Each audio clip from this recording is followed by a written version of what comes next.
Well, thanks a lot for hanging in there, gang. My name is Glenn Williams. You're watching It's All About Arts on BNN TV Channel 9.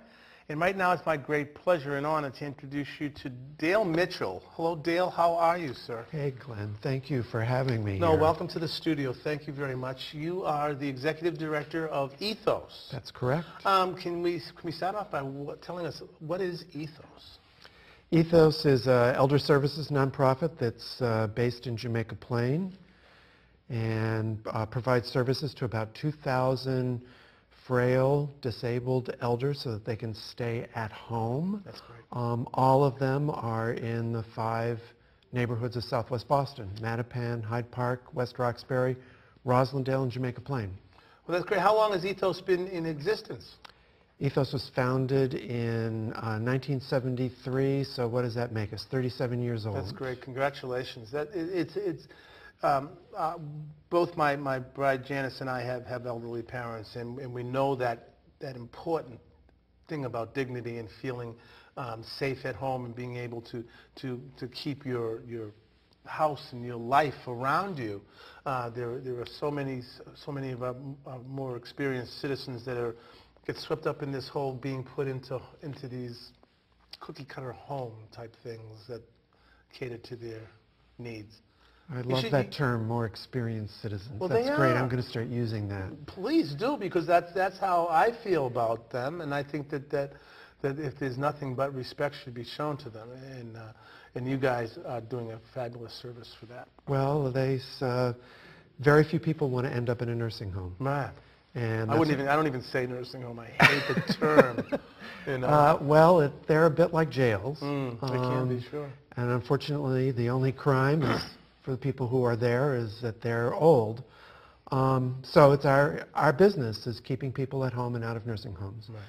And it's not easy. Yeah. We've been at it for a long time, so we consider ourselves experts. But these are very difficult times. Most of our funding comes from government. Mm-hmm. People seem to be interested in cutting funding for government. That seems to be the new trend. But I hope people who are maybe out in your viewing audience will think about, government does some really important things. And one of the important things that it's doing through us is helping protect and keep old people safe and at home where they want to be. So I particularly hope people think about that tomorrow when they go to the polls and they're confronted with question 3, which is all about cutting revenue for state government by cutting the sales tax.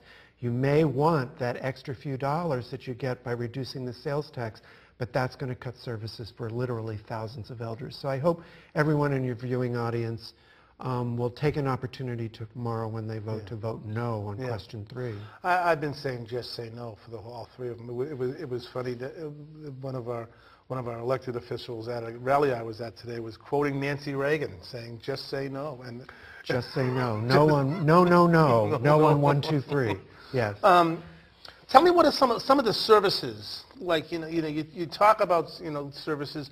One of the ones that has that catchy name that people hear about and may be familiar with is Meals on Wheels. Meals on Wheels is probably our most well-branded, well-known service. Mm-hmm. We actually provide about 13 different kinds of services, all of which are in one way or another involved with the overall strategy of keeping elders at home. Another program that may not be as well known but is probably our most important program is called Home Care. And that is where we work with the elder, we work with their families, their spouses, their children, work around what the families aren't able to provide, fill gaps so that the elders are able to stay at home. That's great. Okay. We also provide, we run a program called Elder Protective Services. An issue that a lot of people don't like to talk about is the fact that unfortunately elders, like kids, will sometimes get abused. Mm-hmm. Oftentimes they'll be neglected by their caregivers. So that's a program that we operate that intervenes in those situations and tries to break the cycle of abuse and neglect, sometimes financial exploitation as well. See, when people become vulnerable, I think it's our neighbor's responsibility to be able to step in and help. And the services, Meals on Wheels is great, food is this and that, but I think that whole protective services branch of yours, you're right, people don't want to talk about it, but you know something, you got to talk about it. People have got to be aware of it. People have got to be able to notice and look out and realize that maybe there is a senior across the street or somebody, I haven't seen anybody go into the house in 5 days. Exactly. Exactly. Who does somebody call? Is there, do you guys have a hotline or something? If somebody needed yours, There is a statewide hotline that functions after hours. It's a 1-800 number, the number of which I'm not going to be able to remember right at the moment. That's okay, because what I'll do, I'll link that number up to our website. Oh, okay, good. So that people, if they have that kind of need or question, they can go right to it. People can call from at any time of night or day, from anywhere in the country. If they're concerned about a parent, they live in California, the parent lives here in Roslindale, they can call the Elder Abuse Hotline and a referral will be made to Ethos. They can also call Ethos Monday through Friday, 9 a.m. to 5 p.m. Our number is 617-522-6700, and they will be hooked up immediately with a protective services worker who will take the complaint or the concern and will investigate it. So there's always somebody there during the day that can answer a question, my neighbor, I haven't seen, you know what I'm saying? We're actually available on a 24-hour basis. We just don't take reports after hours or on weekends. Okay. That's a centralized hotline. They will beep it out to us, and we'll go do the investigation. Take care of it. We'll do the follow-up. Being a nonprofit, and I'm very familiar with nonprofits, so I work at this phenomenal one, and there's several others that I work with. I know that keeping nonprofits lights on and doors open are sometimes the most difficult thing. Are you grant orientated? Are you membership orientated? I mean, how does the funding help Ethos? I know that there's some state assistance. Is there? Actually, most of our money, we're a $14 million operation. Yeah, I know you are, sure. We may not be really well known, but we serve a lot of people, and we're blessed to a certain extent in having a state government that is very supportive of its more experienced citizens and very supportive of the notion of doing right by them and keeping them at home for as long as possible. Most other states in the country don't do as much as Massachusetts does, and most people in the viewing audience who have parents in other parts of the country and are struggling like our families are here in Massachusetts to keep an elder at home would be envious, actually, about the kind of services that the state government provides through home care. Most of our money does come from state government, so we're it's been very difficult past 2 years because of we've experienced a lot of budget cuts. For the first time in our 37-year history, we were forced to put elders on wait lists. Elders who were no longer able to take care of themselves, wanted to stay at home, wanted to stay out of a nursing home, but we were told by the state government, which simply did not have enough money and which, because of budget cuts and tax cuts, had to cut back on services, that we had to put those elders on wait lists. So there were actually 3,000 elders statewide who were on a wait list for That's amazing that in this day and age, in the way that we understand the way life works and the way we understand how humanity should be, that somebody who spends their life growing to be the person they are, when they ask for help, someone has to say, can you call me next week? That's just...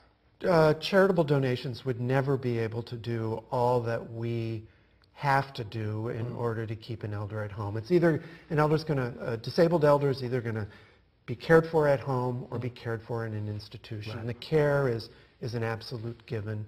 Family structures right now are no longer sufficient for the need, and it's become too expensive for families to be able to bear on their own. The structure now is that everybody in the house has to work, so there's nobody home. That's right. That's the crux of it on this election eve. That's exactly right. there is something.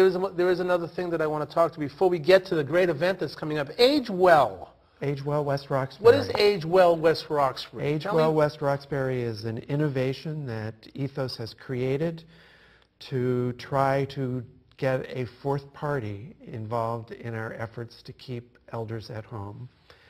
We traditionally work with, it's like a three-legged stool that we've been operating on for our 37 years. One is the elder who wants to stay at home. It's not going to happen without a lot of gumption from that elder, yep. a lot of true grit, and support circle, the caregivers, the family, the spouses, the children, whoever it is that's rallying around that elder to make their wish real, and then the social service provider, right. the ethos. Yeah. There's a fourth element in that really has not been explored much, in which we're trying to galvanize through Age Well West Roxbury, and that is the community. Are the sidewalks being shoveled? Are there transportation resources to get the elder to the grocery store? Are there volunteers who are coming in and offering them companionship? Are there affordable and trustworthy resources for the elder to turn to change the storm windows, right. to put in the screens, to change the light bulbs when the light bulbs go out, to recharge all the digital equipment when the electricity goes out, to do safety checks on the house, to make sure that there aren't safety hazards like throw rugs that an elder could trip on or right. fall, or in-home exercise programs that will help elders negotiate the steps. All the kind of things that go on to help make a neighborhood or a community supportive of their elder residents' desires and to neighbors, stay at home. And the neighbors. Are the neighbors involved? So social services, which is you guys, and the will to be there, which is the elder, the close-knit service, and the community. That would make for a more steadier stool, wouldn't it? It would. It would make for a solid, rock-solid table, which is what we're looking for. It's very exciting. I mean, West Roxbury is not often thought of as a neighborhood where you do a lot of social service experimentation, but unbeknownst to many people, West Roxbury is the neighborhood in Boston with the highest concentration of elders. It has the highest percentage of elders of any Boston neighborhood. It has the largest number of elderly residents of any Boston neighborhood, and it's also a neighborhood that is comprised almost exclusively of single-family homes. Yeah. Now, we mostly think that's great, but for an elder, that means they're more isolated right. than their peers who are in apartment buildings or in senior housing. So things happen that other people don't know about. There's that single-family thing that's happening there. It happens in Rosendale, too, to a degree, is where the same family's been in this house for so long. And then eventually what ends up happening is the younger kids do not come and buy that off, and that senior ends up in that house the rest of their lives. Right. So by themselves. And the neighborhood around them has changed. Yeah, exactly. So the people who they used to relate to, right. who used to look in after them or take care of them, are gone. That's the unfortunate part, I think, about our culture nowadays, is we don't do enough of that. Well, that's what Age Well West Roxbury is all about. It's trying to re-knit that neighborhood context so that it is more supportive and more aware of elderly neighbors and more supportive of them. Now, we have an event coming up.